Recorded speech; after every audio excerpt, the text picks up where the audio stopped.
Hi, this is Hemang Mehta, and I am glad to see you all in today's event. Our today's expert speaker is Mr. Mihir Ajit Shah, a name which is rarely not known to the exporter fraternity throughout the nation. Mr. Mihir Ajit Shah is an advisor and trainer in international business since more than last 2 decades, and ICC Incoterms 2020's registered trainer in India. We have already been lucky enough to have him last month also with us in a basic session of how to start an export business. And now today we are going another step forward under his guidance. Not taking much of your time, over to you, Mihir Bhai. Good morning. Thank you so much, and welcome everyone on this lovely weekday, beginning of the week, Monday morning. I would say I'm delighted, and I say all kudos to Nilvit Learning and the team. When Emang Bhai confirmed the date for Monday, I was little skeptical about the date, and then he said he wants to do it in the morning. But considering the responses and considering all of you joining in, I think he was proved right that learning and people involved or wanting to join for a session now with this new age technology of webinars and online has no limitations. Friends, welcome to this session. We are going to be discussing today on the various export incentives and the schemes which are available to an exporter who exports goods out of India. Before we start for the session, a couple of pointers. My request and my suggestion would be for all those who have, connected via mobile phone or through any other device, if you can probably put your name across in the participant list, you are the first one. So, if you are connected via some mobile number or something, if you can put your first name at least, and then first name, last name, or your company name after your company name, it will be great for us to identify you. So, there is some numbers like 502753, Galaxy M3, kindly avoid. Second, my request to as many people as possible is to switch on their videos at convenient, if convenient. Even if you're working from home or from your office, we are fine.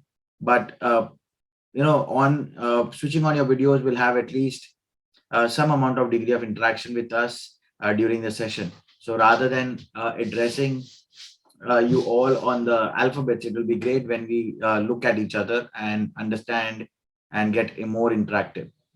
So I would request maximum of you, if you can, switch off your internet, switch on your videos and connect. Microphones may be kept off. If at any given point of time you have any questions, please feel free to park them in the chat box. If it is something very, very relevant to the session, to the topic which we are doing in the session, I will be happy to take it right up front. However, if there's something which I feel which is going to come in progressive slides and progressive discussion, I will take it up as we move further. Friends, why is this session so relevant and important? And most of the time, among why we've always got good and positive feedback on these kind of specific sessions is that as you would have seen that people are looking to diversify and people want to start exports. One of the key ingredient which is a trigger point at many places for many people to start export is that people have understood, oh, government incentive deta hai, government gives us some kickbacks, government se fayda hota hai, export karne se you get something back from the government. So this is where the entire thing starts. This is where the basic understanding works. Obviously, you will have to understand that yes, government does provide some incentives, set of incentives for specific details, for specific purposes. All may not be applicable to you. All may, many may applicable, many may not applicable to some. Depends upon the kind of business, working, and other things you have. But certainly, it is a concept which you have to understand. I also was thinking about the timing from one other perspective that today we are talking on 13th of September. Maybe positively look forward then in next 15 to maximum about 17 to 20 days, we will have a new foreign trade policy from 1st of October, hopefully. Now, which means that there will be some revisions changing. Hemang bhai, am I not audible? Can anyone, Kaushik bhai, am I audible? Yes, you are audible, sir, but your voice is a little slow. I mean, My voice is slow. Okay, give me 1 second. Let me check my microphone.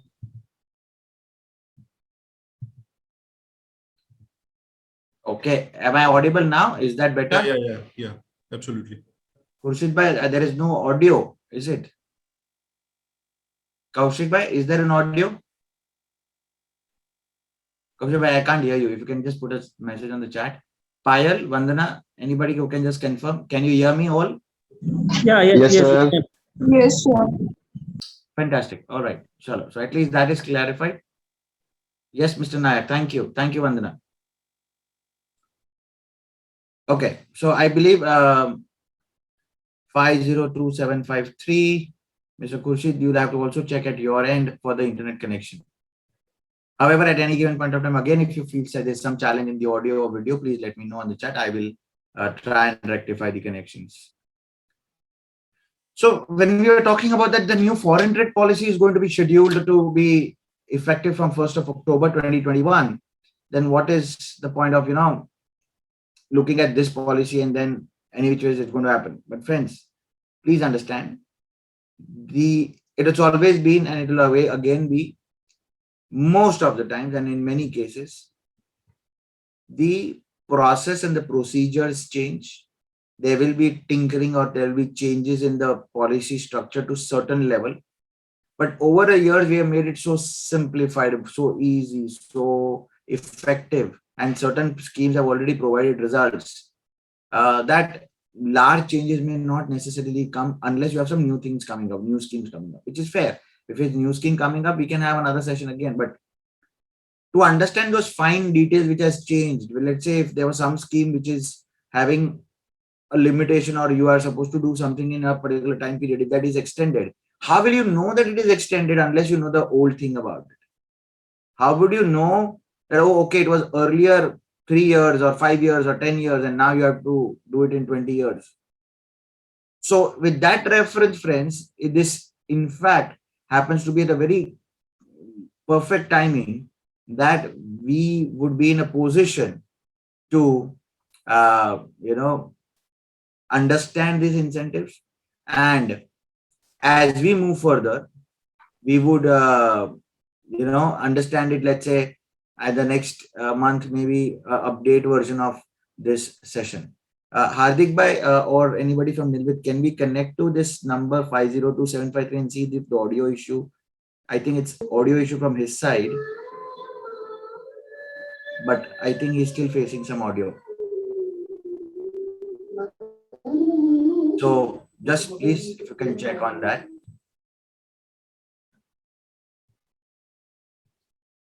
So let's move on and, we'll start with our presentation for the day and understand the various incentives. Okay. Give me 1 second. Yes. Okay. I am going to quickly share my screen with you guys. There we go. That's a slideshow on my screen. Share screen.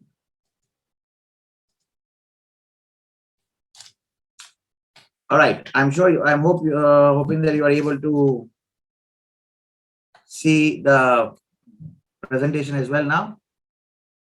Great. Thank you so much. So friends, the good news when we talk about export incentives, and we are very clear, we are talking about exports from India to across anywhere in the world. The good news is the government of India provides a huge buffet or a basket of incentives to save. So it's not one, it's not two, it's not three, but it's multiplicity of it. I use the word many times in my earlier sessions also. I say it's a buffet of incentives. And when I say buffet, I actually mean, Hemang bhai, you can select which one to apply, which one to eat, which one to not do. So just like in buffet, you do not like spicy food, you might not take it, right? That means that having 3 or 4 varieties may not be of your relevance. Darshan Bhai may like sweet, so he may take a couple of more. That's perfectly fine. Exactly the same thing that you will select the ones which are applicable to you, and there could be something which is not applicable. So it's perfectly fine that Mr. DK Rajput will have some set of incentives claim, Mr. Kaushik Shah will have some set of incentive claim, Darshan will have some set of incentive claim, and in all of them, one or two may be common, one or two may be different. So it's all up to depending upon your requirement and your process. So we have a list of incentives: EPCG, Advanced Authorization, DFIA, Drawback, ROTTEP. I hope you would have heard about it for last some time now. SEIS, Status Holder Certificate, TMA, GST, and your Interest Equalization Scheme. So let's start with the first incentive called EPCG, Export Promotion Capital Goods Scheme. Now, for once at this point of time, I want all of you to understand yourself, be into the shoes of a manufacturer. So if you are a manufacturer and then you are looking at expanding yourself, growing yourself, or even starting exports or even even manufacturing, then Darshan Bhai, what would be the first thing you would require in terms of your business to start as a manufacturer? Yeah, it's a GST certificate, Okay. factory license. Yeah, so registration and all is done. Then what? Yeah. In terms of For export, we need IEC code. IEC code. So basic registration, all of that is done. So on paper, Darshan Bhai, your company is ready. All registrations, whatever product, licenses, all NOCs, all are done. But no, physically in terms of actual, what do you require?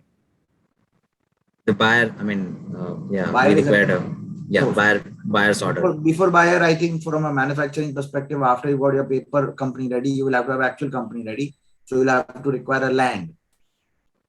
You will want to have a land. Now, typically, please understand, land is a state subject as far as India as a country is concerned. That's why you would have each state has their own land or industrial policies, right? Yes. In Gujarat, there would be different. In Maharashtra, there would be different. In Delhi, in NCR is completely different. So it's a state policy. So first and foremost, you require land, whether you buy it or you rent it. And the next thing you require, Darshan Bhai, is to manufacture the goods is machines. Machineries, yeah. Machineries and equipments. Unless you have this machinery and equipment, you can't be moving further for manufacturing.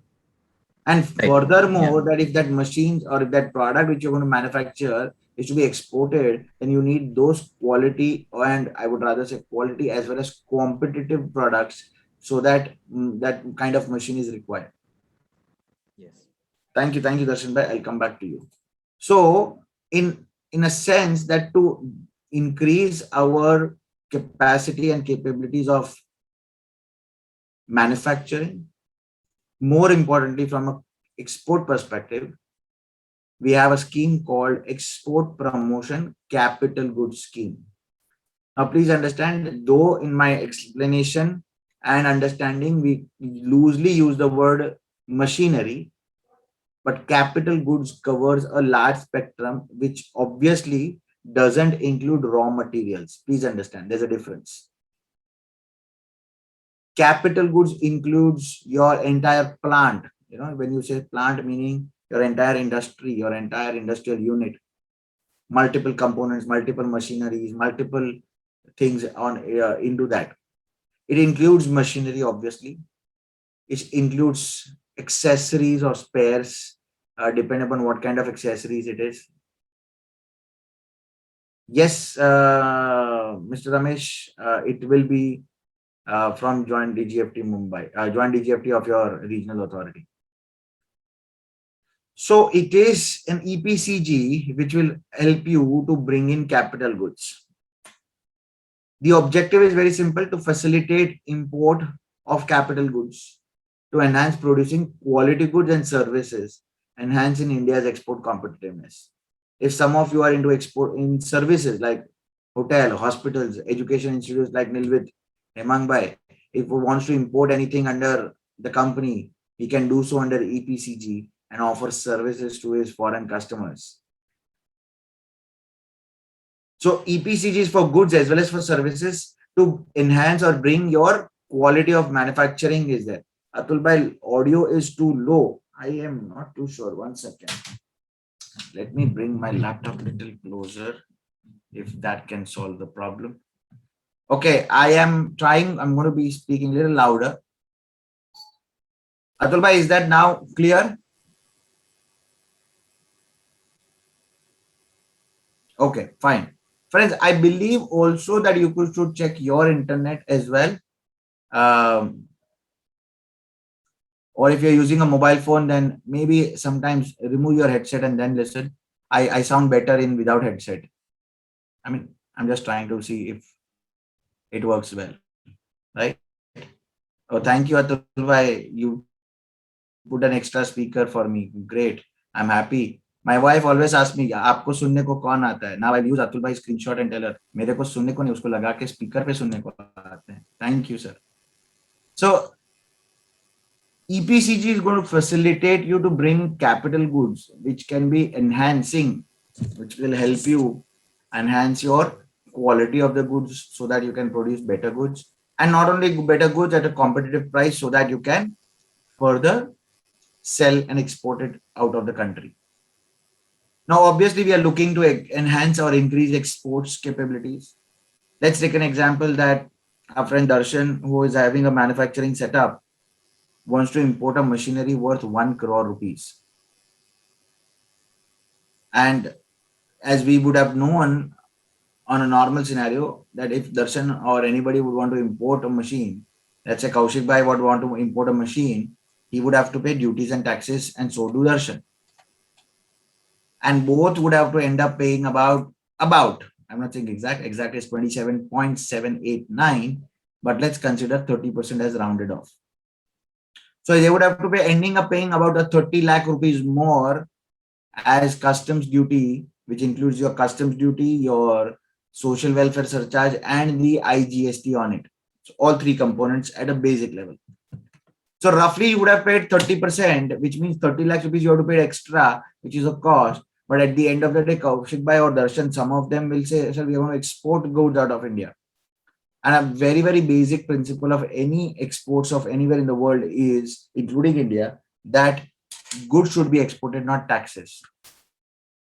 So effectively, when Kaushik bhai is actually calculating his cost price or his landed cost of the product, he will have some component of that machinery's duty. 1 crore you appropriate is okay.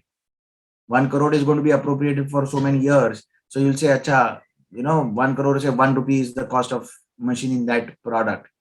But he will not say 1 rupee. He says my landed cost was 1 crore 30 plus transport and everything 150. So instead of 1 rupee, we'll add 150. So that 50 is extra, which is adding is actually tax. So that should not be indirectly or directly exported. So what can he do? Well, friends, the scheme is very simple. To facilitate this entire process of you importing capital goods or machineries, as we commonly say, you can get that duty free. So let's say Darshan decides to do that. Kaushik bhai has to pay 1 crore to the supplier, let's say in Korea. China बोल नहीं सकते, अच्छा नहीं लग रहा आजकल. Sentiment है और कुछ नहीं. So Korea, you bring in a machinery worth 1 crore. Kaushik bhai has to pay 1 crore. Darshan has to pay 1 crore to the supplier. At the time of import, Kaushik bhai has to pay 30 lakhs. Darshan says, no, I have an EPCG. Darshan doesn't have to pay any duties or taxes whatsoever. Kaushik bhai, I don't have, apart from the fact that I know Darshan, but that does not mean that I don't have an soft corner and intimacy to you. And why did I ask you to pay 30 lakhs? Aisa kuch nahi hai. But I am giving you an example. Don't feel bad. But the point is, Kaushik bhai, the 30 lakhs, do you think government will just waive off Darshan by just because saying, oh, he's Mr. Darshan, wow, I like him? No. Kuch paane ke liye kuch dena padta hai. Everything has two sides. So when Darshan is not going to pay 30 lakh of rupees to the customs for his duties under the EPCG scheme, because he says, oh, I'm going to have an EPCG scheme, then Mr. Darshan will have to export goods manufactured from that machine equivalent to 6 times of the duty saved. 6 times. His duty save was 30 lakh of rupees, Kaushik bhai. which you did not save, you paid. He has to export goods 1 crore 80 lakhs in a period of 6 years. It's not in one day, one night or anything. It's a period of 6 years. So 6 साल में 6 गुना लगान. अभी वो 3 गुना से 6 गुना क्यों हो गया? Hemang bhai, I don't know. I don't know which script was right, but इसमें तो 6 गुना है. So 6 times of duty saved in 6 years is what Darshan has to fulfill because he's got that benefit. Kaushik bhai, you don't have any obligation. You have already paid 30 lakhs.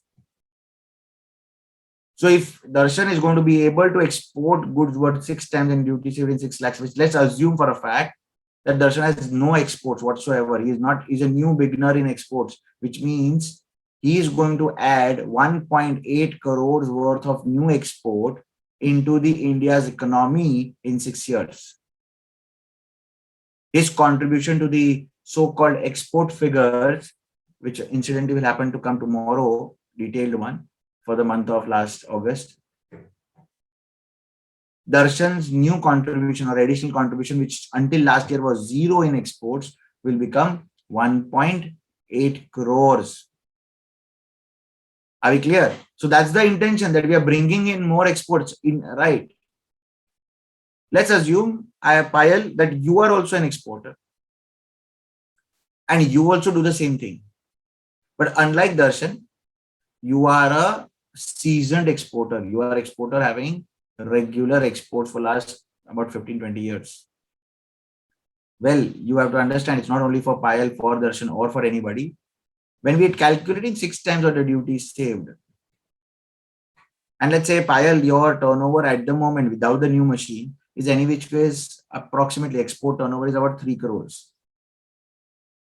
So do you think that Payal, government will be so irresponsible or ill-calculatable saying, Payal, you are doing an exports worth 3 crores every year, averaged. You bring in 10 crores of machine or 1 crore of machine and you do only 1 crore 80 lakhs of exports. Well, you're already doing 3 crores without the machine, without the duty benefit. I'm sure. One second.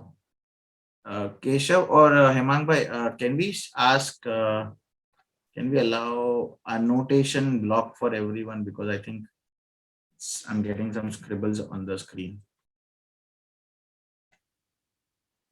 If we can block. Sujat is doing something on the screen. I would. Yeah, Sujat bhai, I think your mouse is being scratching it off. Thank you. So maybe, Hemang bhai, if you can put up in the settings, annotation to be off for everyone. I also don't need it. So you can off it for me as well. So it can be annotation off for all.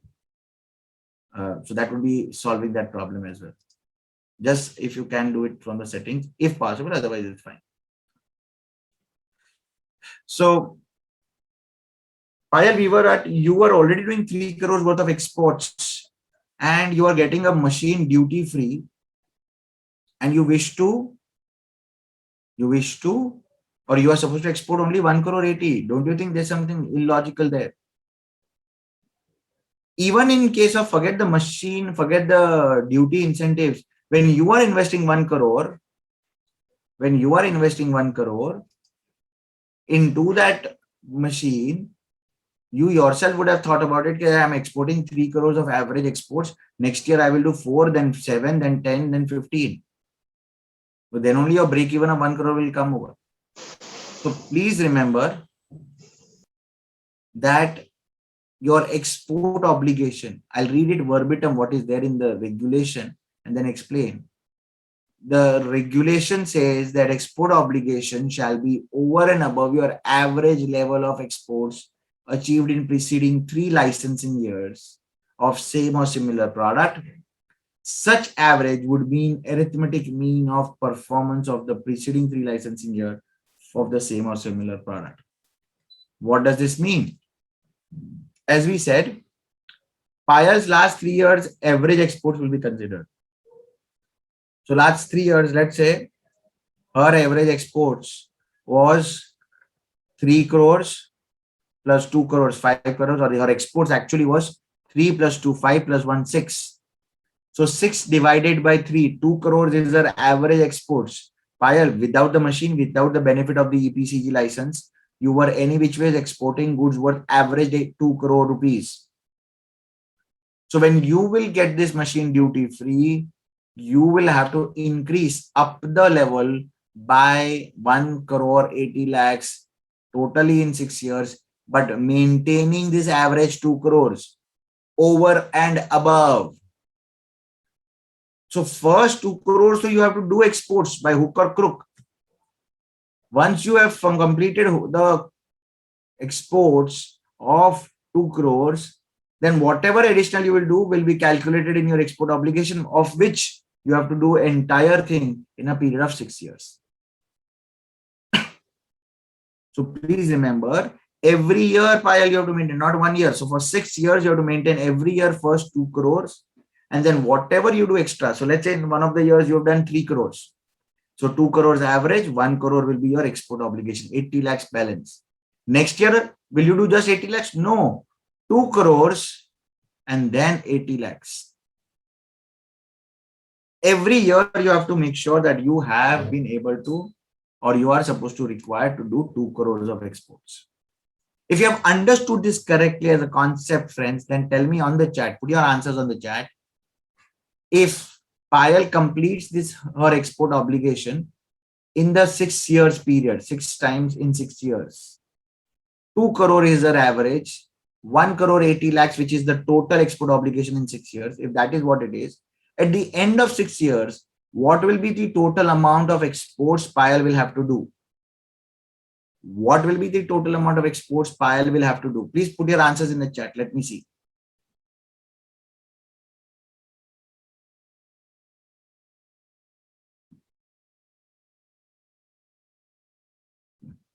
Two crores is the average exports.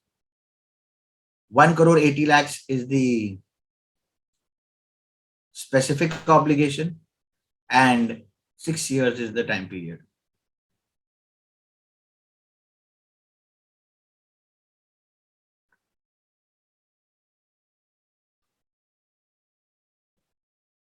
So I've got 3 answers at the moment. I'm waiting for the others.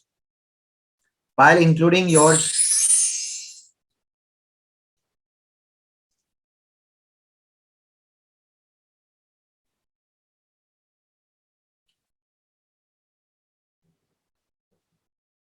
Yes, the answer is correct. 13.8 crores. Kaushik bhai, 2 crores is what she has to maintain every year. So 6 years, 2 crores each, 12 crores. And over and above that, she has to do 1 crore 80 lakhs. So that 2 crores every year is 12 crores plus 1 crore 80 lakhs. Total 13 crores 80 lakhs is the right answer, which you will have to do. All right. Yes. Mr. Kaushik, I will come back to your answers in a bit. Give me, or maybe I think we can discuss that. Okay, very simple. So is there an obligation if she completes in 2 years or less than 6 years? Well, first and foremost, you have an option to complete exports in any year. So let's say if you finish in 1 year, 2 crores plus 1 crore 80, 3 crore 80. So if you have done exports for like 4 years, which was the last exports, or last exports set Jada, 3 crores was her last export. If she does 4 crores, she is out of the scheme. She need not have to continue it. All right. But as you had asked, you have put a question that if she puts a term in end of 2 years, is there a benefit? Well, yes, there is technically one benefit, which is called as fast track. If you complete your export obligation, how much? 75% of it. Of what? Export obligation. What is export obligation in this case? 1 crore 80 lakhs. So of 1 crore 80 lakhs, if you complete 75%, which is let's say 1 crore 56 lakhs in 3 years or less, then Kaushik bhai, you are not supposed to, or you are waived off for the balance 25% to be done, which simply means that in first year, if I do 2 crore plus 1 crore 56 lakhs, so about 3.5 or 3 crore 60 lakhs, I am done with my incentives. I am done with the obligation under the incentive. And not only in 1 year, I can do it in 3 years. So 6 crores plus 1 crore 56. So 756, if I do it within 3 years or less, I can take the benefit of fast track. It means that you have done faster or your exports were quicker. So that's sir, you have a question or something, or I believe the tracker is being used for some reason. So I hope that is now clear, and 6 times of the duty saved in 6 years. Now, please understand the concept of EPCG or any other scheme to that matter. Sorry, I think there is some. Yeah, okay. I think it will not start now. There is a timer. Okay. So it is very important to understand that the benefit under the scheme is to get duty-free machinery, and the outcome is that you are supposed to export incremental, increase your export to that percent, that much level. Because the benefit is going to be upfront available. You're going to buy a machine first, and that's why at that time you will not pay the duty, right? Darshan, Payal will not pay duty. Kaushik Bhai is going to pay the duty. So the benefit they are going to get is upfront. Well, in that case, Darshan and Payal first have to apply for an application to the authority. In our case, it is the DGFT, the Director General of Foreign Trade. The entire application is online now with all details and documents. Please remember, one of the key document here is, firstly, you will not be eligible for items which are under Appendix 5. So those items are not eligible for imports. You can go into the details of it, but give you simple point to remember. Appendix 5 has one line item which says this is not allowed under EPCG, and that is second-hand capital goods. So you can't bring second-hand machines into the import under EPCG. You can bring other way around. Second, after you applied or while you applying online, for that you will require one Nexus certificate. What is Nexus certificate? It is to prove that what machine you get is what machine you are going to export. The goods you are going to export is from that machine, or the machine is capable of it. And you can add and subtract later on. Now, please remember, Hitesh Bhai, answer to your question and to questions of everyone. The benefit, Hitesh Bhai, you are going to get when you want to import the machine, correct? Not that is 5 years before in your case. I'll put it a point simply. The benefit is to get that machine duty free. Always remember, whenever you want a benefit, you should have the permission in place with you, which simply means, example, if I want to drive the car and enjoy the benefit of the car, I should have the driving license, then I can drive the car. I cannot say, chalo main aaj drive karta hu, driving license kal banayenge. Because the benefit is there. So all our incentives has to be applied either before or declared before. So in this case, it is by no, you cannot claim any benefits now. Kevam means if the obligation is completed 1-2 years, then the 6 years she doesn't have. No, she doesn't have to go for average every year, because she is closing the obligation. If you finish your 2 crores plus 1 crore 80, then you're further, you don't need to continue.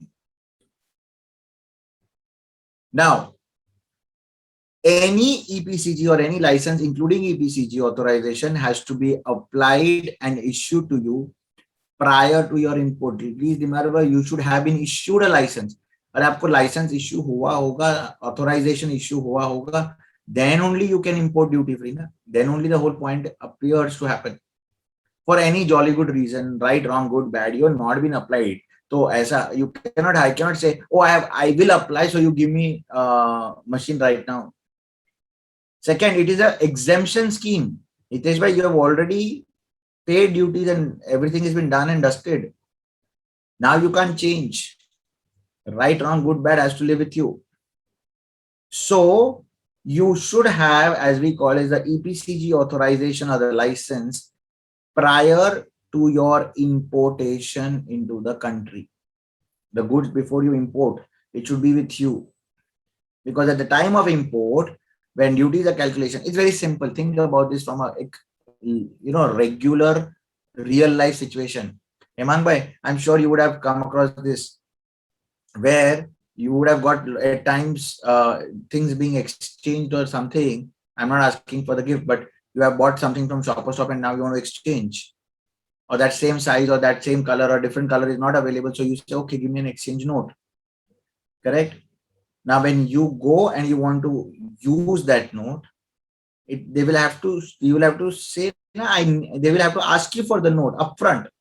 It cannot happen that you go and buy, or somebody from your family goes and buys, pays off the money, and says, oh, you know what, listen, this note was pending, so please take the note, give me the money back. Later on, बाद में कुछ नहीं होता. They'll say, if the note is valid, come again, buy anything else, use the note, use the credit note. So same way, the authorization is only, you should have the authorization. The authorization has to be there at the time of import. Luckily, the entire application is online in the new system, and you can apply for all sorts of amendments, corrections also online. The entire application, when you apply online on the DGFT platform, the department, the regional authority will process it, ask for any documents. In case if the documents are required, again can be uploaded online, and then finally you will be issued a authorization which is online. Do remember, there are some timelines. You have to import within a certain period, which is 12 months. You have to install the capital goods, the machinery, within 6 months from the date of import. So practically 18 months, because 12 months is the import. 6 years is the export obligation. I have already given you fast track. There is one, as we say, checks and measures placed in. Whether you do fast or you don't do fast, but there is a method where you say 6 times or it will be saved. But in the 6 times, you have to minimum complete 50% in the first block. They have made it 2 blocks. One block is, the first block is for 4 years, first year to 4th year, and then the 5th and 6th is the second block. You are compulsory required to do minimum 50% of your EO, export obligation, and the average be maintained karna. So in our example, first block is 4 years, any which ways. So 2, 4, 6, 8, and 50% of 1 crore 80.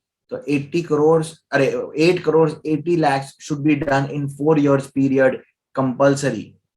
If you have not done, then there is a shortfall. You'll have to pay what is called as composition fee to regularize the case. Now the question arises that, sir, all said and done, but Kaushik bhai, the reason I said you will not have an EPCG and you will pay upfront is maybe you are thinking, sir, I am wanting to buy this machine for my domestic expansion. I have no idea or nothing planned for exports. I have not never done it. I am not doing it. And in fact, like Payal has an average of 2 crores, you don't have an average. You'll say, sir, my exports to kabhi kiya nahi. So I will have to do only 1 crore 80. So I should, but I have no idea and I'm not too sure. So I don't want to take a risk, because please remember, you are getting the benefit up front. Of course, for which you have to give your bank guarantee and a bond and undertaking, but you are getting the benefit up front. After 4 years or after 6 years, if you're not able to complete, the logic is you have to pay duty plus interest. The duty which you have not paid, that 30 lakhs you'll have to pay, plus you have to pay interest on that, subject to, of course, penalties and other leaves not charged. So you have to pay duties and interest, and Kaushik bhai is like, I don't want to live with that dicey situation. Hence, he says, better I will pay you off. But then Kaushik bhai, what if tomorrow you get an export order and you actually exports wonderfully? Bad luck. Just like what Hitesh bhai had a question. Abhi kya karu main? Well, for good news for you is there is a scheme which is exactly on same lines, or I would say it's a variant. Mobile phone में आता है ना 1 plus, फिर 1 plus plus, 1 plus 5, तो 5T, T Tango या 1 plus Pro, और iPhone Pro 12, 12A, 12B, तो ऐसा है ये. So with this is an option under EPCG itself, but it is called post-export EPCG benefit. तो आपको upfront benefit नहीं है, पहले तो ड्यूटी भरना है, बट अगर आप ड्यूटी भरते हो, साथ में EPCG लाइसेंस है, then you fulfill export obligation, then you will get certain things as a refund. I will explain you with an example itself, the one example which is already doing for 1 crore. I'll run through what we have discussed.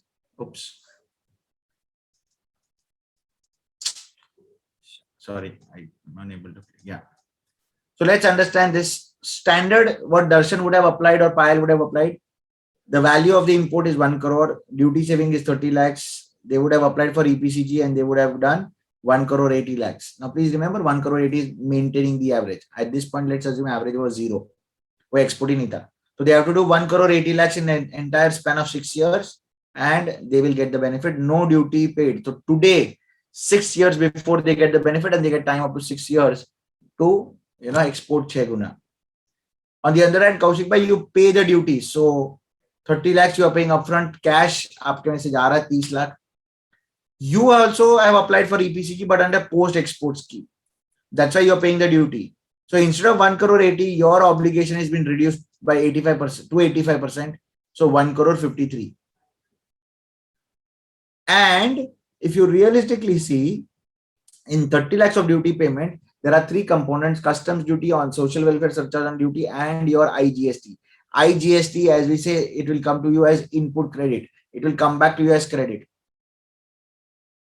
So if it is going to come back to your credit, then there is no cost. So effectively, 10% of your customs duty and plus on 10% on that social welfare surcharge. So 11% is your cost. So 11 lakh rupees out of 30 lakhs is the cost to you, Mr. Kaushik. The DGFT and the scheme says if you are able to export 1 crore 53, go back to DGFT and they will issue you a duty credit script, meaning a voucher which you can use for paying off custom duty or transfer it to anybody, worth 11 lakh rupees. Why 11 lakh? Because that is the duty suffered. Why 1 crore 53? Because that's the export obligation you have to do. For any reason, Kaushik bhai, you did 76 lakhs only, which roughly comes to 50%, then you will get script worth 5,50,000. You've done only 10%, 15,30,000 only. Then your script value will be 1,10,000. And last but not least, if you have done nil exports, you don't have to go to the department, nothing has to be done, and it is all sorted. So with this option, Kaushik bhai, now you are also in the game without any risk. But if you are able to export with the reward. So post-export EPCG is that one option. Rest, all of the rules, all of the things, everything remains the same as far as the normal EPCG is concerned. But here the duty is upfront and you will have to get benefit afterwards. All right. Are we clear with the first scheme, EPCG? Yes, no, put me quickly, write it on the chat so I also know. How's the feedback going? What's the thing happening?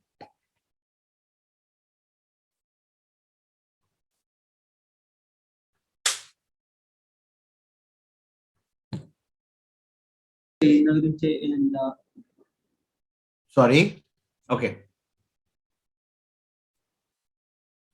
All right. Chalo. Machine has come into the country. You have, Darshan bhai has imported machine duty free. For machine, so you have to manufacture, right? Machine, I mean, just the machine will not happen anything.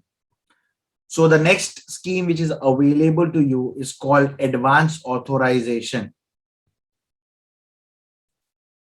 Machine requires raw material.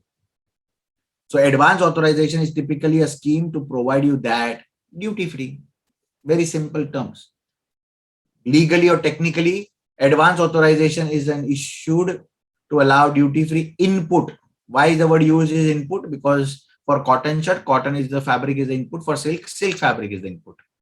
So specific input is allowed, which is physically incorporated. वो actually use होना चाहिए, which means it should go. Unlike machine, machine तो यहाँ पे रहेगा. So if you are making gold bangles, gold will be used and gold will go as a part of the product. Allowing obviously some wastage, some oil, catalyst and some other thing, but typically it is basically asking you that it will be only and only items which are physically used. Example, I'm exporting these spectacles, this metal frame, so metal, this glass. Obviously to cut this glass, I probably require a rectangle piece and then this cutting is done. So there'll be wastage in that. That wastage is allowed. So I will be allowed to do what? I will be allowed to bring this imported at 0%, no duties, without any duty. Which all duties? Well, all of it. In raw material, it is just a product. So it can be anti-dumping duty, safeguard duty, NCCD, whatever, of course, customs duty, GST, all of it is exempted, including IGST, which is exempted till 30th of September. So no duty whatsoever on raw material. But there are certain conditions. Advance authorization, as we say, it runs on two legs, value and quantity. So what it means is you are going to be given advance authorization. Agreed. And advance authorization is to be given for the raw material which you want to import and manufacture and export. But there are two conditions, two parameters which are going to be important. One, value, and second, quantity. How much value, how much worth of import raw material you can do duty free. Please remember, अभी duty saving concept नहीं है, because duty तो zero हो गया. तो पर कितना import आप कर सकते हो? What is allowed? And lastly, how much quantity? कितना kgs, कितना gram, कितना? Because please remember, the logic is it should be used. It should be used, physically present in that product. तब extra मंगाओगे तो नहीं चलेगा. So value, it is a very simple concept, or for general, almost all items, value says it is a 15% value addition. There is a formula for value addition, but let us explain you in a simpler language. What is 15% value addition? If you have an export order and you want to import at 15%, meaning if you are importing, let's say, raw material at $100, you are compulsory supposed to sell the export item at $115. So gap 15% हो गया. Let's put other way around. You will get an export order worth 200. Then maximum you will be able to import is value worth 173.92. 173.92. So this is the value part. So value तो हो गया, clear, कोई doubt ही नहीं है. For some industries, mostly it is 15%, but some gems and jewelry it is little different. For some items it is like tea, coffee, it is 50%. So there's a list available in 4D, जिसमें 15% से भी less है, 8% है किसी में. So there's a list. Now, what about the quantity aspect? How much is allowed in that quantity which I can import? Let's say $100. मैं कितना import कर सकता हूँ? Let's give you an example. I want to manufacture this plastic stapler. Okay, this stapler I want to export. I want to manufacture this plastic stapler. I will require raw material which is plastic granules. Now, how much I will require? Let's say, example, 100 grams for one piece at, let's say, $10. So if you put into the calculation of 15%, $10 into 15%, $1.5 plus 1, so $11.50 is my export which I need to do. Correct? Now let's say Vandana is a very good or very high taskmaster to get negotiation done, and instead of $10, she's able to crack a deal at $5. But Vandana, your $5, so what does it mean? You can get an FO, your export value can be 5 into 15%. That's what it is, 0.75. So you can do it, just export it at 0.75. So even if your export collection is just 5 rupees 75 paise, you are good. But in your case, this collection was almost 12 rupees or 15 rupees. Fine. But your purchasing was less. So what do? Do you have to export more? No, you have to export only 15% value addition minimum. Reverse. Vandana says, sir, I am getting export order at $200. I'm getting so at $200 I can get import up to 173. I am able to get in that much quantity about double the quantity. I mean, I'm getting, let's say the cost of the product raw material instead of $100 is $50. Oh, I think 1 second. Hemang bhai or anybody, let's do one thing. Quickly, if you can put down all your names and close this thing, I think it will be easier because every name coming again and again slightly confuses me with either it's a question or and I think everybody will get missed. So Hardik bhai, if you want to finish this up, give me a minute. You can, all those who have not put their email IDs, mobile numbers or whatever for their certificates, please quickly do that. Give me 30 seconds. I'll be back. Give me 30 seconds. Okay.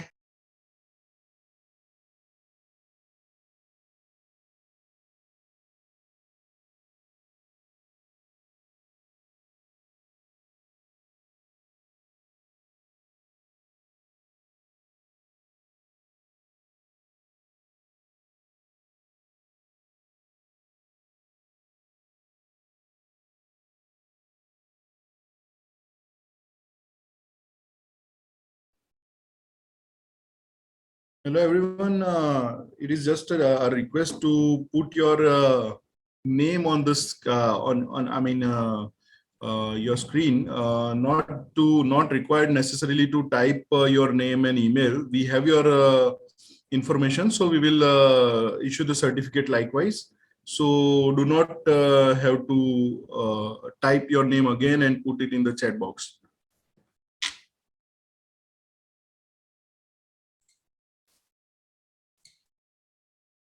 All right, friends. Thank you. Oh, okay. I think, are we done with that? Hemang bhai? Yes, I have asked everyone to not to write. No, on I have no friends. I have no issue with it. I understand you require your certificate. The only thing what happens is every time I see a chat scroll, I think it's a question or a query on the topic, and it slightly confuses me on a regular basis. That's why I kindly write only the relevant questions in the chat box and not your information. Yeah, friends. I think that will be slightly better because I might miss out somebody's question in between. So I don't want to have that happening, friends. Please. Okay, I think we still have some coming up. Friends, I believe there is registration done, and as Hemang bhai was already mentioned, do not require to put the details. In case if you still have a challenge or if you want to put your details or names in a different fashion or something on the certificate, I'm thinking the team will take care. Hardik bhai and the team and others will get in touch with you and they will do the needful. So please avoid putting it in the chat at this point of time, which obviously was asked. But I think at this point now onwards, please don't put it. Yeah. So coming back to quantity. So Vandana says, sir, I am a very good negotiator. So I am got it at $5. So can I get the double the quantity? Because I have money, I have 100 rupees to sell. I'm going to bring in 150. My export is going to be 150 or my export is coming 200. So can I get more quantity? Well, please go back and read the definition. The definition says the amount of input which is physically incorporated in the export product. So only you will get quantity plus wastage only for the quantity which you are able to use. If you have used 1 kg and 5% wastage, you will get only 1.5. You cannot get, even if you bring it at, even if it is 10 rupees where you have a CIF value of 100, doesn't matter. So your value or your quantity may be unutilized, but you cannot, both this value and quantity have to match. So for value percentage, we have understood 15% upfront, straightforward. Purchase price or sale price, raw material price versus export FOB, दोनों में 15% का difference होना चाहिए. Quantity में क्या? Well, in quantity, please understand, for one manufacturing, you might require various raw materials. We call them BOM, bill of material. So the government, the DGFT has created that ready-made recipe and called it standard input output norm, SION. And it has classified under various product categories like chemical, engineering, electronics, so on and so forth. Just to give you an example so that you will understand, if I want to export one pair of nylon socks, or rather not even one pair, nylon socks, 1 kg, which could probably mean about 50 pairs or 25 pairs, depending upon the weight. 1 kg, if I have to export nylon socks, I will get nylon yarn 1.020 and dyes worth 0.020. This is it's a ratio. Please remember, 1 can be 1000 also in exports, and then multiply everything by 1000. It could be 10,000, accordingly multiply everything by 10,000. But please remember, even if you have money, even if you have the value intact, and in nylon yarn, let's say you have exported 1000 kgs, so 1000 into 1.020, which is 1020 kgs, which you are allowed, and let's say $10,000. But Vandana was so good in negotiating, she got a deal at $5,000. Can she get double the quantity? No. Mr. Singh, you can continue with your medical emergency, sir. The team will get in touch with you, and probably they'll help you out with some supporting on this. All right. Please take care, sir. Thank you. So 1020 kgs are eligible for you to use at a particular price. At $100, and you are able to get $200 or $10,000. You are able to get $15,000. But if Vandana negotiates and at the raw material price, instead of $10,000, she is able to get it at $3,000. Meaning she has about 7,000 available. Can she get double the quantity? Because she says, "Arey, मैं double लूंगी तो भी मेरे पास पैसा बचेगा." Answer is no, because you have exported only 10,000 socks or 10,000 kgs worth of socks. You will get only equivalent raw material, the raw material which is used. Example, t-shirts, men's ladies t-shirt full sleeves, 2.6 square meter maximum एक t-shirt के लिए. Men's ladies half sleeves 2.20, children 1 square meter or 1.9, sorry, 1.9. Let's take a few other example. Engineering, electrolytic tin plate, 1 kg of your electrolytic tin plate, you will get mild steel 1.006. Pressure stoves and kerosene burners, pressure lamps, you get for 1 kg, you get brass scrap 1.075 kg. Carom board of different sizes with carom, the striker as we call it, and the striker and the coins. For 1 carom board set, you will get the commercial ply of relevant thickness 1.020. And a very common example of biscuits. Now this is where classical things happen. Please remember, when we are talking about that value of 100, we are talking about the entire basket of bill of material, not just one item. Here you will see there are 14 items or 13 items which can be imported. If you import all of these 13, your total value should be 1,000 or 100, and you will have to make 15,000. Ramesh ji, you will have to log on to www.dgft.gov.in. Log on to advanced authorization.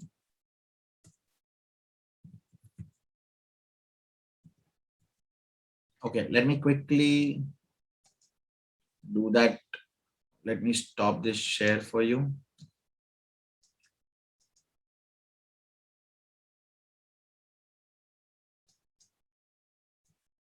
And I'm going to quickly share the browser. So this is dgft.gov.in, and under the services module, go to advanced authorization. Go down, right up at the bottom, you'll see standard input output norms, ad hoc norms. Click on that. Ramesh ji, Monali, 40-45% export scheme. I didn't understand what is the question. We are if you're doing 40-45% exports, okay, you can avail your raw material. If you want to avail your raw material duty free, you can avail this. What you can avail EPC, you can avail advance, maybe things what we are discussing. You can avail. Whether you want to avail or not, it's a question you will have to decide. So in Ramesh Bhai's exam query, Ramesh Bhai, you can go down to engineering. The product is identified by description. I don't know what is enclosure, but I'll put. I mean, I'm not aware of what is enclosure for electrical what? WG8A2. This is the oops. WG8. So you search on things. I couldn't get an answer from that, but maybe I can want to put ECTRICL.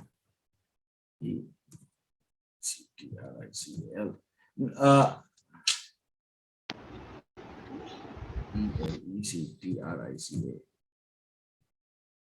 Electrical 4KY WG.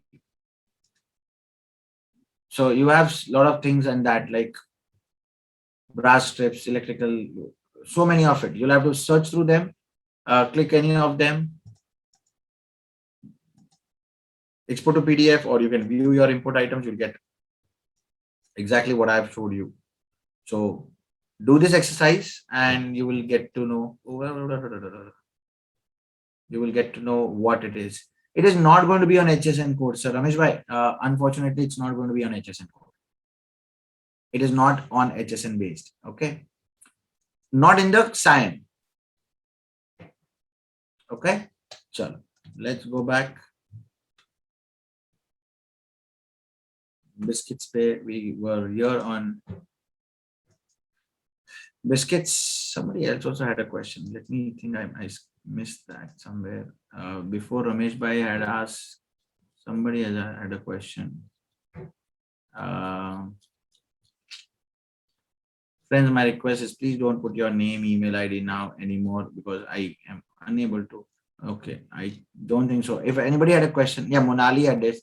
But Monali, yeah, you can avail all of these schemes. Dr. Abdul Rauf, lakh bangles, again, you have to check. Same exercise. I did one example. I given you the path. Please, you'll have to check. Now, the question could also be Abdul Bhai and anybody. What if the product is not there at all? Does that mean you can't get it? The answer is no, it's not that. The difference is, this is a ready-made recipe. So the government is not going to ask you any questions because government has already worked out on it. It is going to ask you to comply for details, export everything, and they will allow you this much wastage, raw material, everything. But if let's assume Mr. Rauf, Dr. Rauf, if your black bangle is not there, you can still do, and that's why you saw, if you saw in the SION, it's a SION oblique ad hoc. Ad hoc norms are nothing. So you'll have to apply for an advance authorization under an ad hoc norm. What is ad hoc norm? Lakh bangles is not in a standard norm. You apply for your special norm. Special. It's as simple as, somewhere you go to buy a ready-made shirt, the shirt or the fitting doesn't fit you. So the dresser says or the designer says, I will stitch it for you. But when you have to stitch it for you, then you need to give your measurements. You have to be present. You have to go for trials. Itna lag karta hai. Same way in Dr. Abdul Rauf, if your lakh bangle is already not there, you'll have to give the details. What is the input? What is the output? What is the wastage? How have you arrived at it? What are the calculations? Is it average wastage of the industry or it is only your wastage? So all of this will be decided and an ad hoc committee will decide for Mr. Rauf what is the rate for that raw material and which raw material, and that will be given to you. Right? So that's your raw material. Either ad hoc or that's your quantity, either ad hoc or under SION. So quantity as well as value. There's a time limit. Your import has to happen within 12 months. From the date of license. Now again, please remember, raw material will come first. You will manufacture and export, correct? So you need to have an advance authorization. So you'll have to apply first the license, then import and then export. Now you can do this for importing. Once you have applied for the license, it's completely online. Again, I will show you the same website which we did go, DGFT. You have to apply online. From the date of issuance, you will get 12 months to import. You will get an extension possible for another 2 months, 2 slabs, 6 months. But effective of 15th of August now, that 2 months is gone. Now straight away you get 1 month, 1 year's extension. So 12 months, and then you can apply for another extension of 12 months for an import. Export has to be completed within 18 months. Abdul, by any reason, you can unmute, sir, Dr. Abdul. Any reason why export is given 18 months and import only 12 months? Or why, 12 months, so why not 12 months here? Why 18 months? Dr. Abdul? Any guesses? No. If you import, sir, on the last day of the 12 months, you need time to manufacture, right? Yes. That is that 6 months additional. I cannot say that you have to import in 12 months and export also in 12 months. Because converting raw material to finished good is a time. Now, obviously, you require some. Actually, हम लोग का domestic Indian market है, but कुछ states वहां से export import करने पड़ते हैं हम लोग. जी सर, डोमेस्टिक के लिए कुछ नहीं होगा सर, आपका एक्सपोर्ट होना चाहिए, क्योंकि आप अगर स्टड इंपोर्ट करके एक्सपोर्ट नहीं करोगे लाख बैंगल्स, तो फिर वो फायदा नहीं है. Okay okay. या so your export is 18 months. अगर export 18 महीने से beyond जाता है, then you can add, you can extend for it, but for which you will have to pay some penalty. It's called the composition fee, and you will be able to extend it. All right. Now, why the slide changer doesn't work? Oops.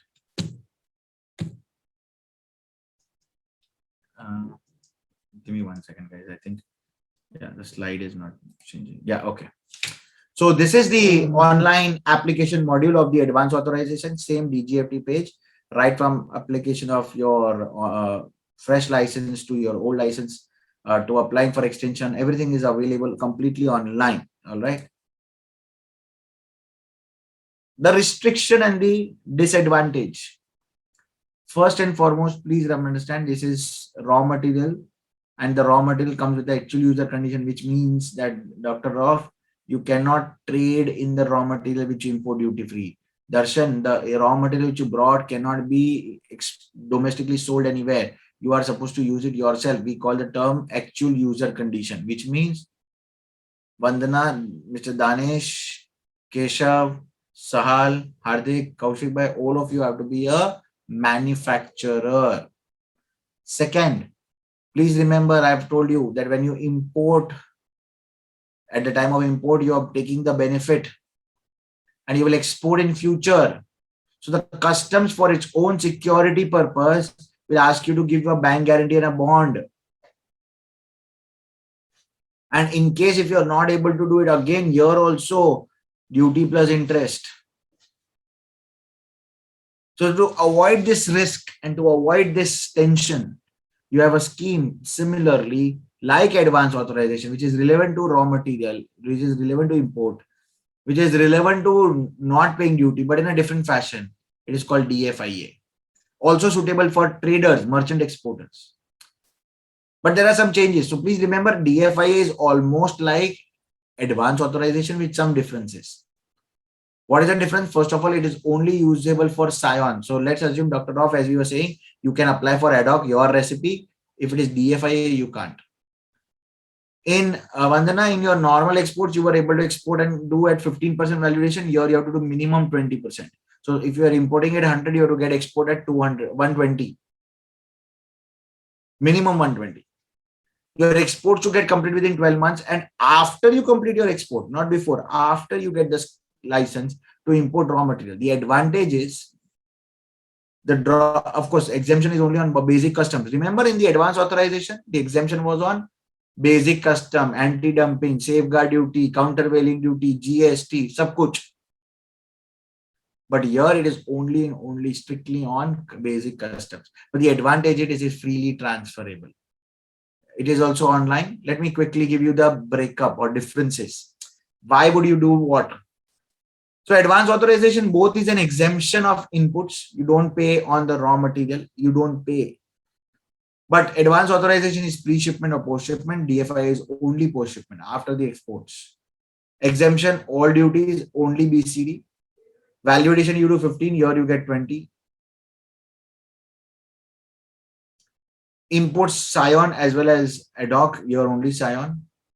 So only Scion, you cannot have your recipe. First import is allowed.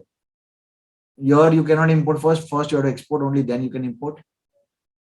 You can't transfer or sell or use this inputs anywhere else. You cannot do anything.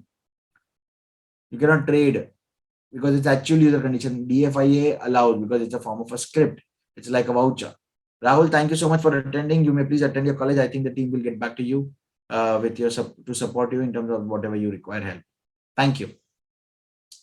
So transferability is allowed, which means if Darshan doesn't want to import that raw material and Hardik wants to import, they can transfer it.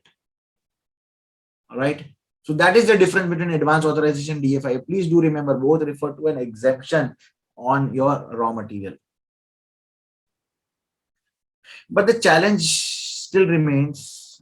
First of all, for let's say Dr. Abdul Rauf, that sir, A, I have a very limited import requirement. Number B, I don't know whether import will happen or not.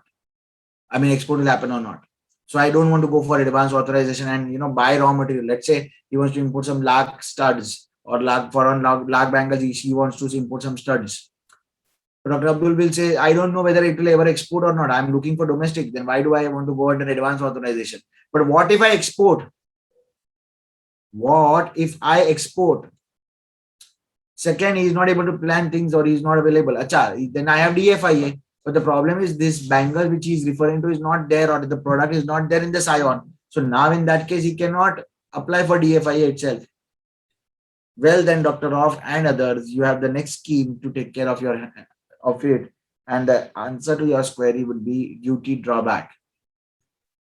If I have to explain you in a simplest manner, if advanced license was duty exemption, meaning you don't pay duty on raw material, duty drawback is a refund of it. इसका हमारा live example आपको दे दूं. When this monsoon season starts, each of these shopping malls, each of the brands start giving you discount, and they say discount, and the word we have used very regularly, discount. So what happens is in the invoice upfront, the amount gets minus. So let's say 10% or 25% discount, so 1,000 rupees minus 25%, so 250 less, 750 is what you have to pay, straightforward. But if you are using a credit card, there's a reverse of it. It says cashback. Pahila paisa bhar do. So you pay 1,000 and it says 25% cashback. So you pay 25 in your credit card statement. So you pay 1,000 in your credit card statement. First comes 1,000 rupees entry. And because you have used the card and as per the terms and as per the rules, and let's say maximum was 250 and 20% discount was 20% cashback was there. On 1,000, you will get 200. So in the next few days, you will see an entry of 20 or 200 rupees credit. तो आपने पहले तो बाजार भरा है, फिर आपको refund मिल रहा है. Exactly the same way, duty drawback is a refund of duties. Which duties? Customs duty. The duty drawback is in duty rebate of duties, excluding IGST, excluding any other taxes, which means basic customs duty. So basic customs duty जो आप पे करते हो, अभी आप नहीं पे करते हो, जो आपके raw material पे यूज होती है. So Mr. Rauf importing some studs, of course there is a duty on that which he can identify. But imagine karo that Mr.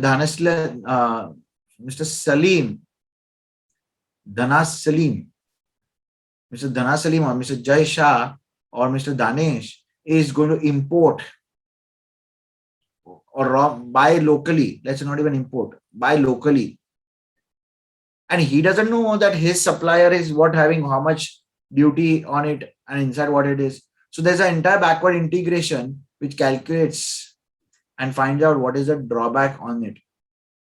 Now, if I have to give you drawback on the purchase value, I have to get Darshan, show me your import duty. How much have you paid? Abdul bhai, aapne kitna bhara? Dr. Sahab, what is the amount of duty you paid? So that much I will refund back to you. Well, we have formed what is called as all industry rate. first of all, it has been worked out कि भाई जो raw material है, but हम उसको raw material पे नहीं, we will give it to you on export value. So it is converted by calculation to an export figure. So drawback is always on export value. Please remember one thumb rule: export will always be considered on FOB value, and import will always be considered on CIF value. What is FOB? What is CIF? Hemang Bhai has to come back to us or come back to me for a Incoterm lecture. Then only I will explain. Just kidding. It's an Incoterm, free on board, and cost, insurance, and freight. So export will always be FOB. So on your FOB value, let's assume you have. So first and foremost, drawback is governed, announced, issued by customs, because custom is the collector of the duties and taxes. Customs duty collector kaun hai? Customs. So customs duty collected by customs, so refund will be customs hi dega. So customs is going to pay you refund in form of cash. Please remember, it's not a kind, it's not a script. पैसे आएंगे, कैसे आएंगे? So they have an all industry rate. Example, अगर मैं एक aluminium wire which is under HSN, Ramesh bhai, now this is a HSN based, but at 4-digit level, not at 8-digit. First 4 he match करने का, उसके बाद का description match करने का. So let's say 7605 aluminium wire is what I'm exporting. I will get 1.3% of FOB value straight away. Straight away, no questions asked. All right. So FOB value ka 1.3% is what I will get. It will come to me after export into my bank account. The good news is there is no separate application. Your export shipping bill, your documents itself is an application, but it is given to you by customs. Now, what does this mean? Let's take an example quickly. Anybody who is exporting, give me an HSN code. Chalo, quickly. Anybody who is exporting goods, give me an HSN code. Your product HSN code.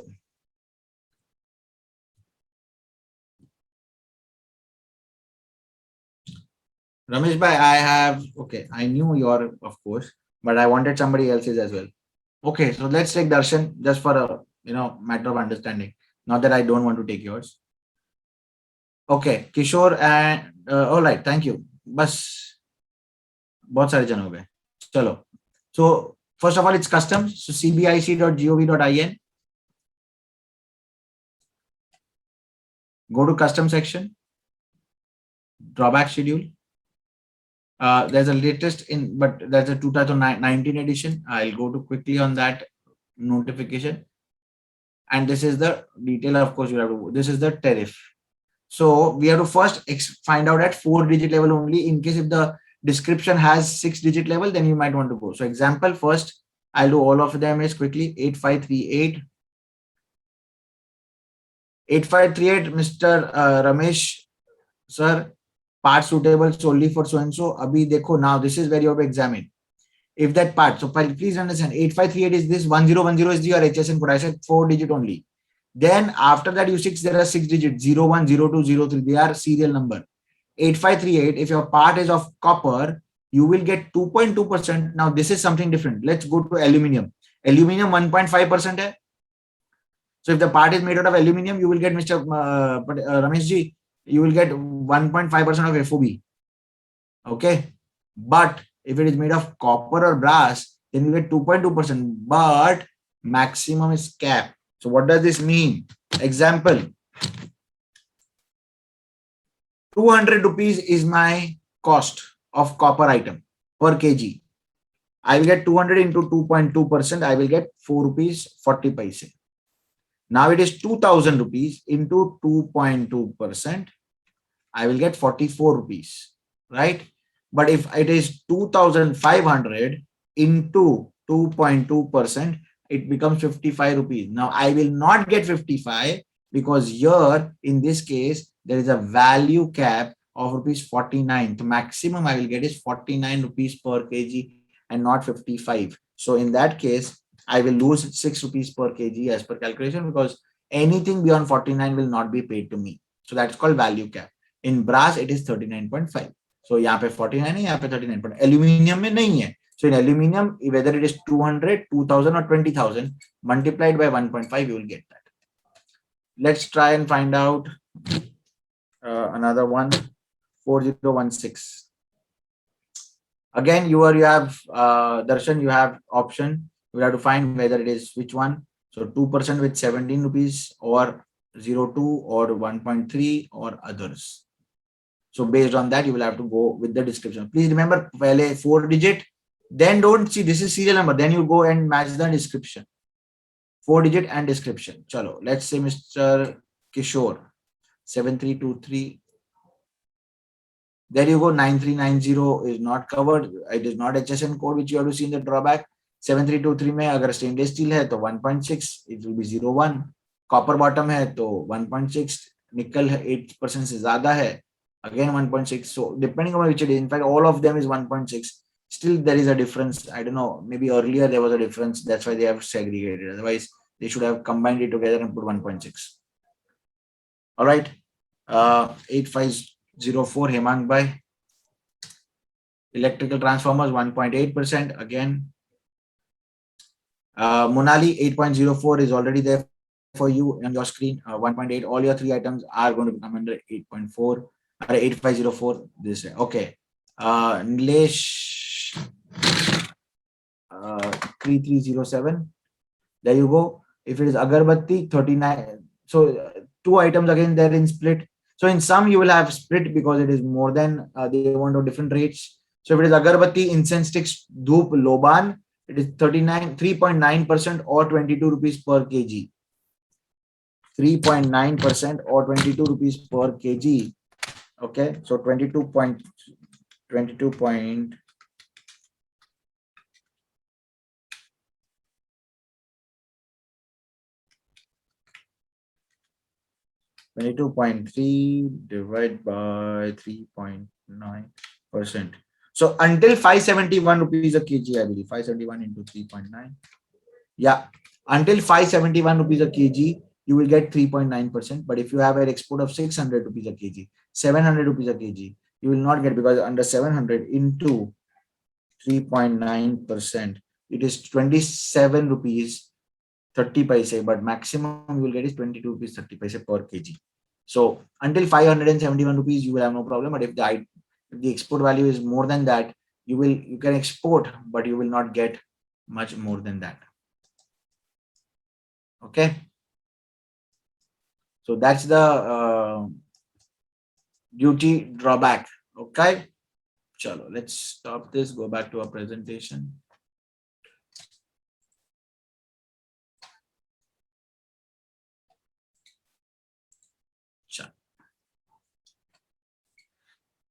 Now let's come to something latest, something interesting, something talk of the town. A new scheme called RODTEP, Remission of Duties and Taxes on Exported Product. So the RODTEP is a new scheme. The background of the scheme is, if you are aware or if you have heard this, the World Trade Organization had got a complaint. WTO had got a complaint from United States of America that we have crossed the $1,000 per capita, and hence we should not be giving any subsidies and incentives to exports. They had taken up some questions on some schemes. Couple of schemes have been asked to be removed. Out of that, prominent one was MEIS, Merchandise Export from India scheme. So that scheme was asked to be stopped. The government decided, okay, yes, we have already appealed technically, but still there is a challenge. But at the same time, we have decided that we will come out with RODTEP, which is the more WTO compliant. It is a refund of duties and taxes. Which duties and taxes? The taxes and duties which are not refunded. Example, electricity duty, mandi tax, stamp duty charges on export documentation. All of that has been worked out on that. Okay, so on 31st of December, late evening, there was a press note that effective of 1st of January 2021, RODTEP will be applicable for all exports. But however, rates and details have not been announced. It will be announced later. Now, please remember, MEIS has been shut down. MEIS has been closed, but that notification was way back in September that 31st of December onwards, MEIS will not be available. People take it linked. I would say please don't link it. They are two separately. Each has a different purpose. Each has a different meaning. This is separate. That is separate.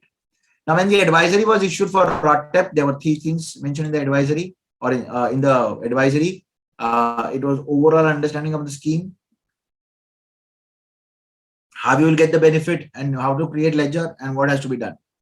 First of all, it is not a cash voucher, cash benefit. It is going to be in form of an e-script. So firstly, exporter has to declare it in the shipping bill. There is an export declaration called RD001. But this is already pre-printed. This is nothing what you are supposed to do or remember. Even the system had online IceGate modality. Now, please remember why IceGate. So IceGate is the custom portal, like DGFT is the Ministry of Commerce. www.icegate.gov.in. So that's the IceGate is the portal. Now, for you to create and use what is going to be called as a ROTTEP ledger,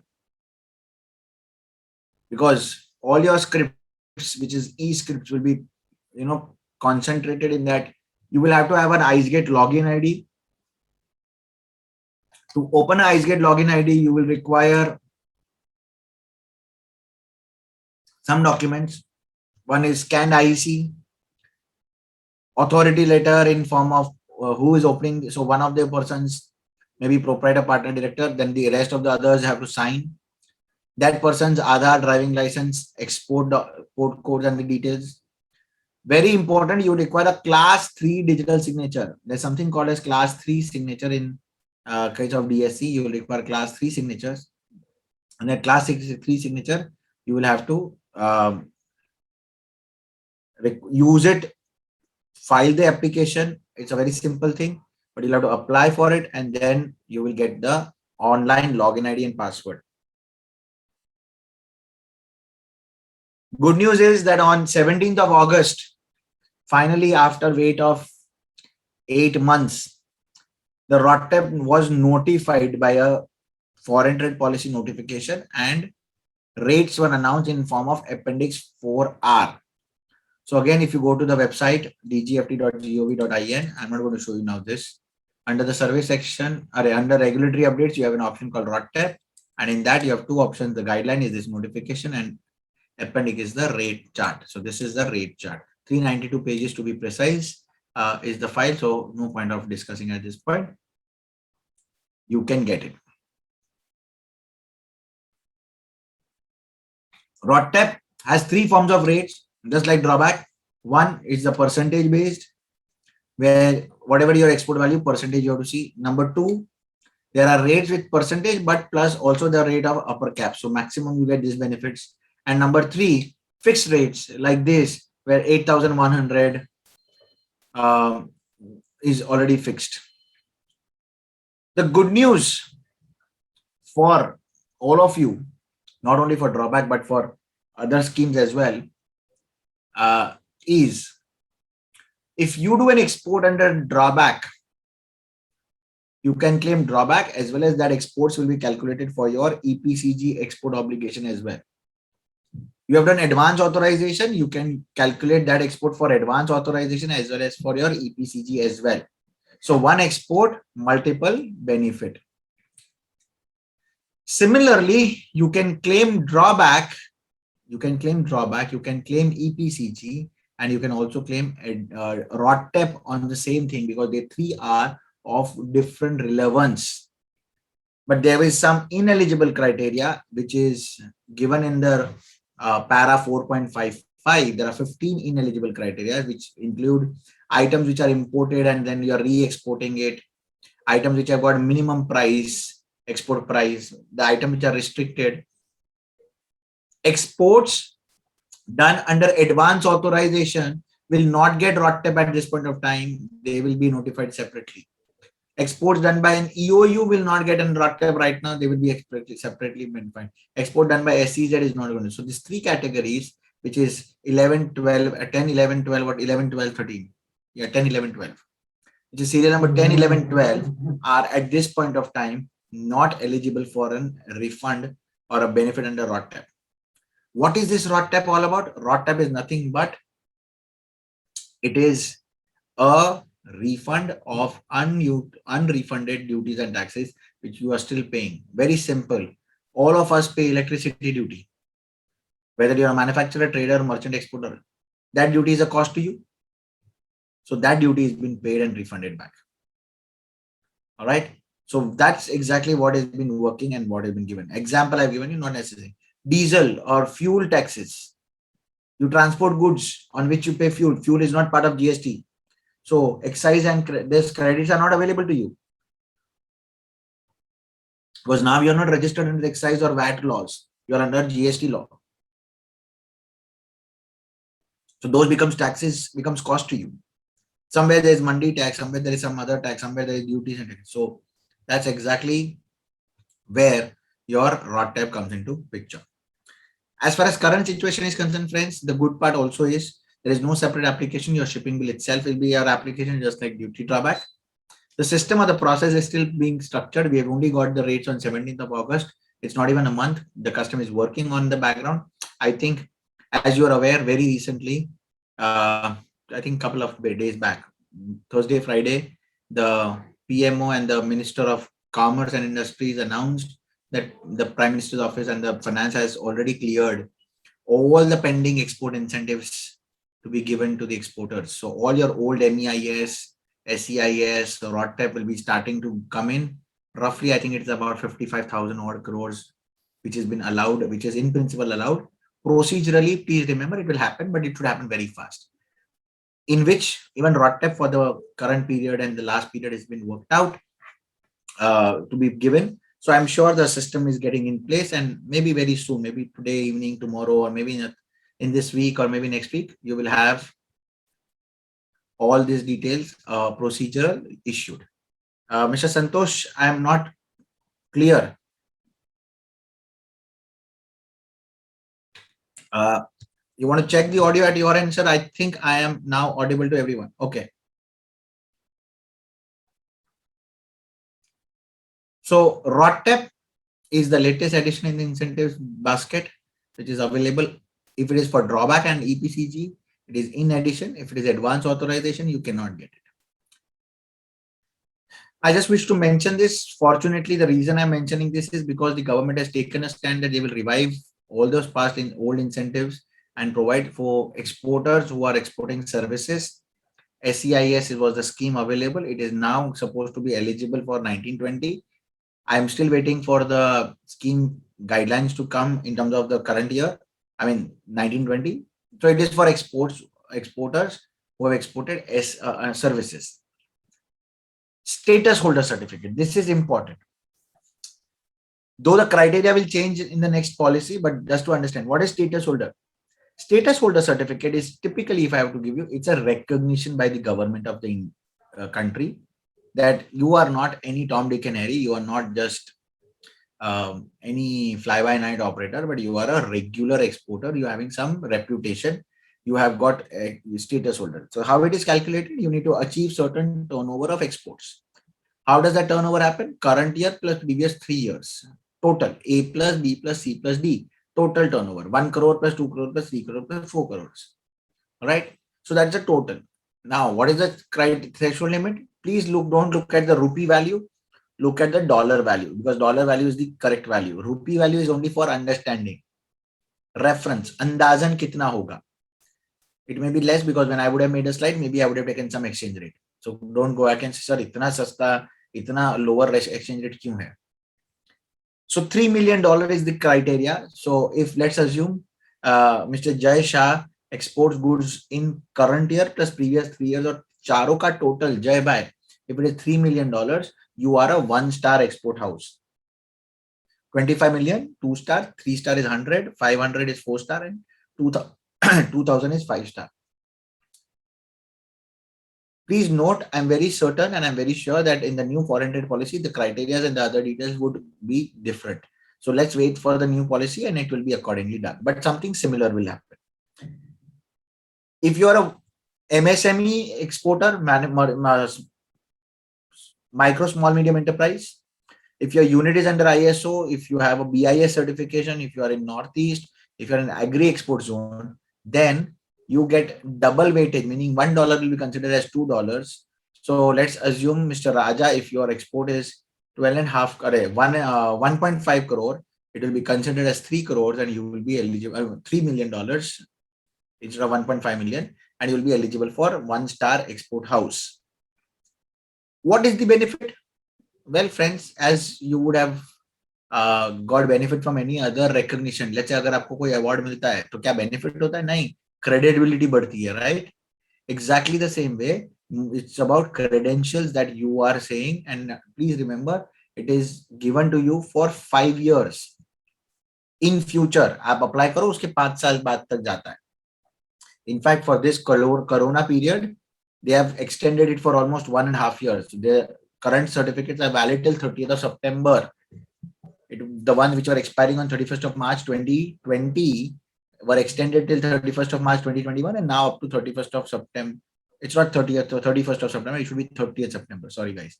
30th था, 31 नहीं है, 30 ही होता है. So 30th of September. Now, please understand what is the benefit. क्या फायदा होता है? As I said, this is the major benefit. It's recognized. You would be able to say you are a government recognized export house. But more importantly, not just this, there are certain other advantages. 2 critical advantages which I want you to understand. Number one, wherever you are required to give bank guarantee, you can give a self undertaking. So you don't have to go to the bank, you can give your own undertaking. Printed on your letterhead is equivalent. आपका जबान भी पक्का है. So you save cost on your banking, you save cost on some other things. Second most important, typically in case of exports where your goods are sent on credit basis, you are compulsory required to send documents via bank. Not required if you are an export house. Export house can send goods directly to the buyer. You have to apply for the status holder. Yes, sir, you have to apply for it. You have to provide details. Now it is moved online, but unfortunately what has happened is, that's why that the module has moved online to the new system, but the policy is still the same, which is on extension. I believe it was moved so that the new policy would have come from, let's say earlier it was from 1st of July, but it has got further extended to 1st of October. So let's see, by 1st of October, when the things goes, the new system will be placed and the process will be there online. But yes, you have to apply. It's not automated. So status holder certificate is another good thing which you want to do. My exporters who are into exports of agriculture commodity, you have a scheme called TMA. In fact, it has been, the last is 31st of March 2021. We have not heard of it getting extended, but the buzz separately is different. I will come to that buzz which is happening in current last 2-3 days in newspaper. I will explain you that in a bit, but first understand what is TMA.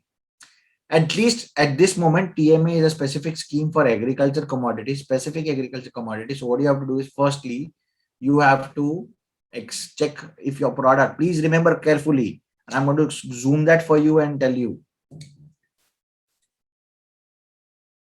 what it says.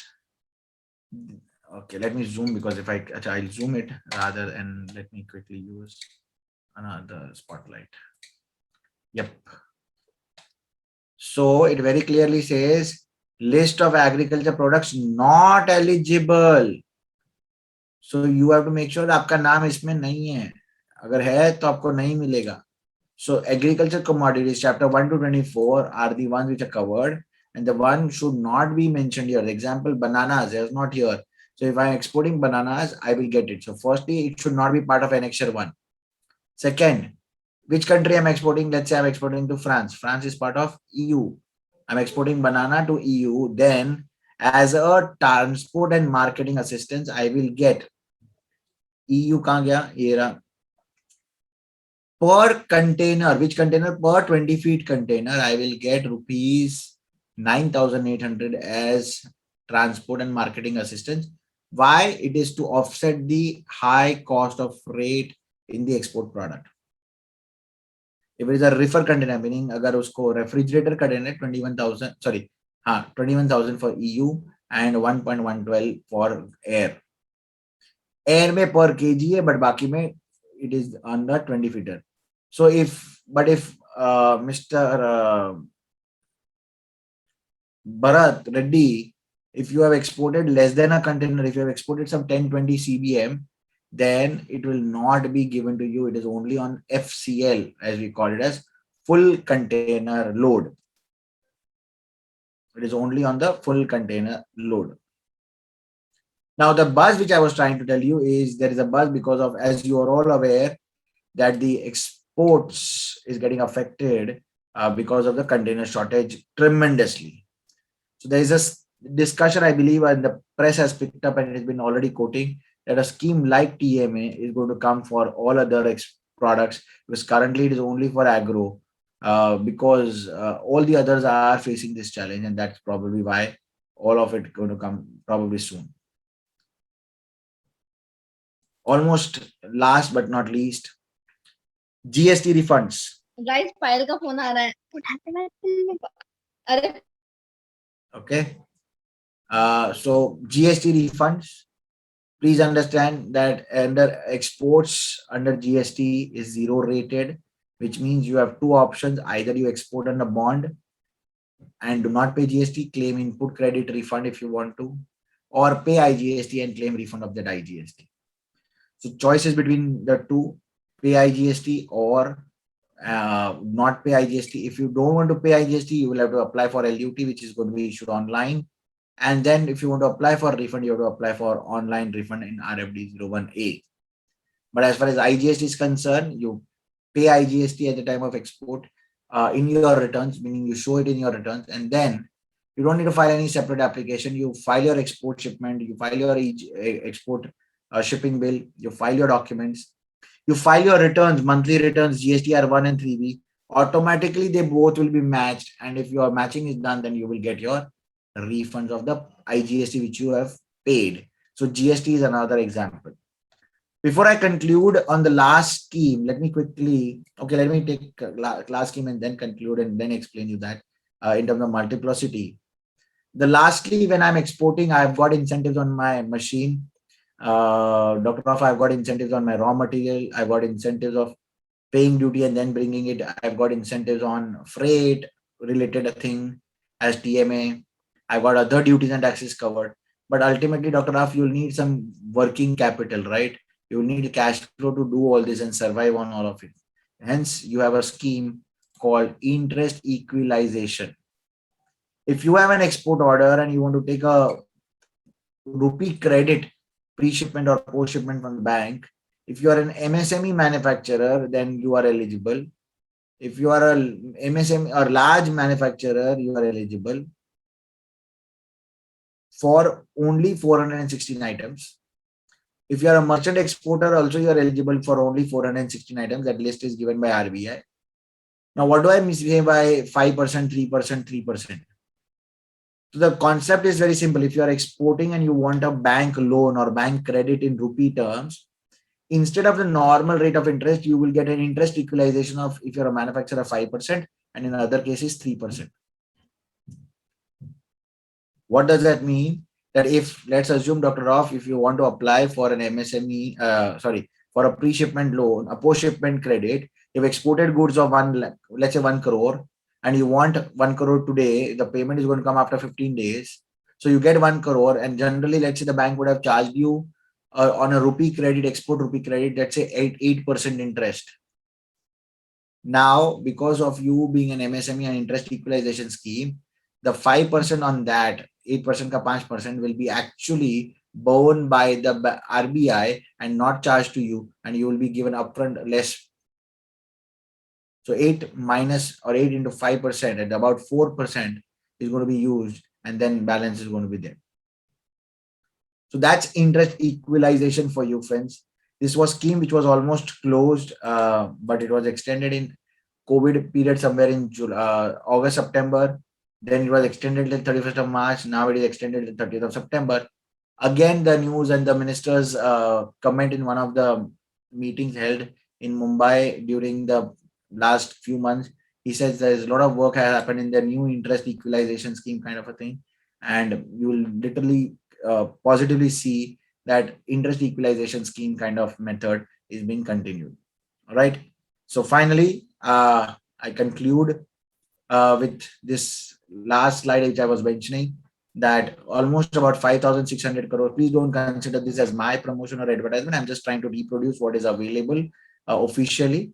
What it means is the schemes which are typically closed or non-functional, which we have not covered, like the MEIS, the SEIS for previous period, the ROSCTL, which is a textile related in previous period. All of these, including the current year ROTEP, the government has sanctioned approved the incentives amount and allowed to, give, and I'm sure only the procedures will follow. And hence, exporters, you should be well happy that all your outstanding may be soon very quickly clear. All right.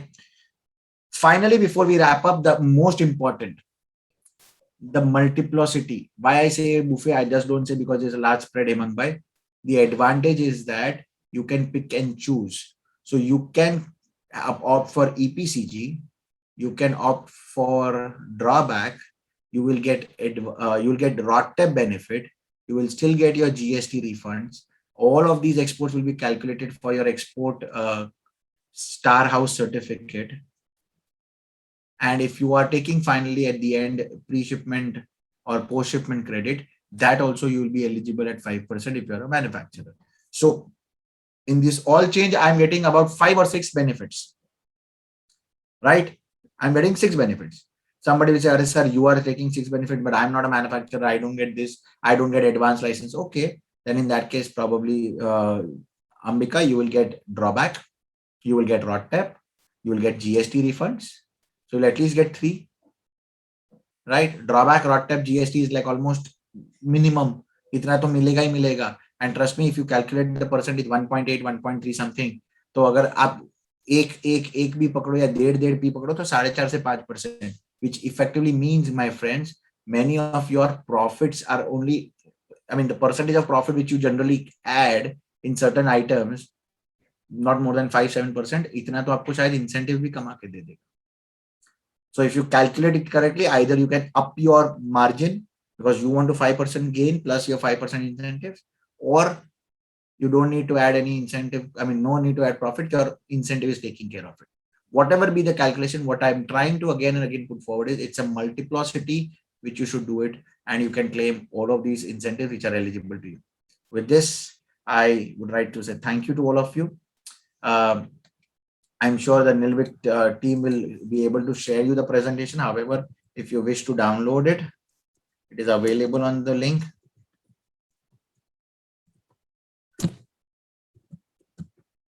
So thank you so much once again.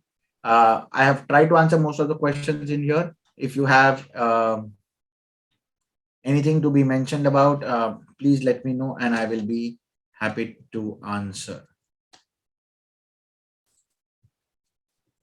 If anyone wants to ask any question, you can quickly just write down to chat box. We will try to take 2-3 questions because of the lack of time.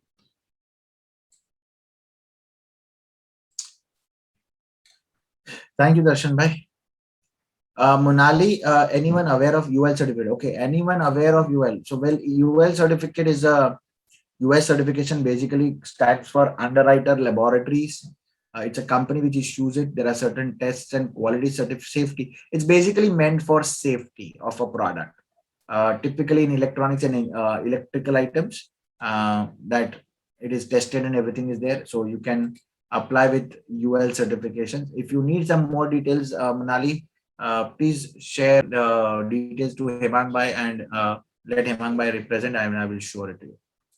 Yes, Kishore. Oh, good point, Kishore. Thank you so much, Mr. Kishore, on that. Yes, there are some chapters, unfortunately, in ROTTEP which have not got the rates, which includes organic chemicals, chapter 27, 21 to 28, 28, 29. The entire thing of that, iron and steel and articles of iron and steel 70 to 73. These are out. Typically, there are about 14 to 15 entire chapter where they have not announced the rates. Yes, I have known representations have been made, but what will happen, the time will only have to tell us. So that is, yes, there has been there. Thank you, Dr. Rolf. Appreciate your time and appreciate you joining in today.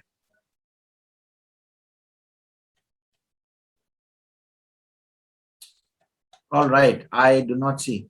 Mr. Bhatia, yes, they will be sharing it. However, if you wish to quickly download it before they share it, you can completely log on to this website.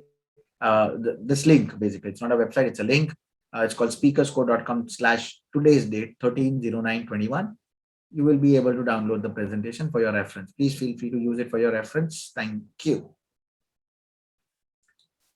Okay, Emang Bhai, if you see any questions, or you can wrap it up.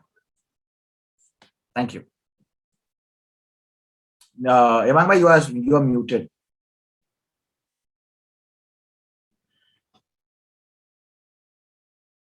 Yeah, am I audible now? Yes, you are now audible. Okay.